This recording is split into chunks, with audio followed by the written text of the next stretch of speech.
அனைவருக்கும் வணக்கம். இந்த பள்ளி துவக்க விழாவில் ஆசிரியர் பெருமக்கள், இந்தியாவினுடைய எதிர்காலமான மாணவ செல்வங்கள் அனைவருக்கும் எனது மனமார்ந்த வாழ்த்துக்களை தெரிவித்துக் கொள்கின்றேன். கோவிடினுடைய சமயத்தில் மிகப்பெரிய சவாலாக இருந்த ஒன்று கல்வி. பள்ளிக்கூடங்கள் செல்லாமலே கடந்த ஒரு வருட கல்வியாண்டு கடந்து சென்றுவிட்டது. புதிய அனுபவங்கள் கிடைத்த நேரம், அதுபோல் சவால்களை எல்லாம் வாய்ப்புகளாக மாற்ற முடிந்த ஒரு தருணமாக இருந்தது. மழலைகளுடைய ஆட்டம் பாட்டம் என நிறைந்து நிற்கின்ற பள்ளிக்கூடங்கள் நம்மளுடைய எதிர்பார்ப்பு.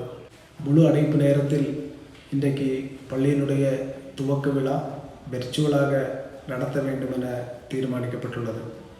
பள்ளி குழந்தைகளுக்கான உணவு கிட்டுகள், கைத்தறி யூனிஃபார்ம், பாடப்புத்தகங்கள் அனைத்தும் இன்றைக்கு பள்ளிகளில் கொண்டு செல்லப்பட்டுள்ளது. புதிய குழந்தைகளை வரவேற்றும் கலை நிகழ்ச்சிகளை நடத்தியும் இப்பொழுதுள்ள சூழ்நிலைகளெல்லாம் மறிகடந்து மீண்டும் நாம் அனைவரும் பள்ளிகளில் ஒன்று சேர்வோம் என்ற எதிர்பார்ப்புடன் உங்கள் அனைவருக்கும் இந்த பள்ளி துவக்க விழாவிற்கான வாழ்த்துக்களை தெரிவித்துக் கொள்கிறேன். சமூக இடைவெளி கடைபிடிப்போம், முகக்கவசம் அணிவோம், கொரோனாவை நமது பகுதியிலிருந்து துரத்துவோம். வாழ்த்துக்களுடன் தேவிகுளத்தினுடைய எம்எல்ஏ அட்வொகேட் ஏ ராஜா.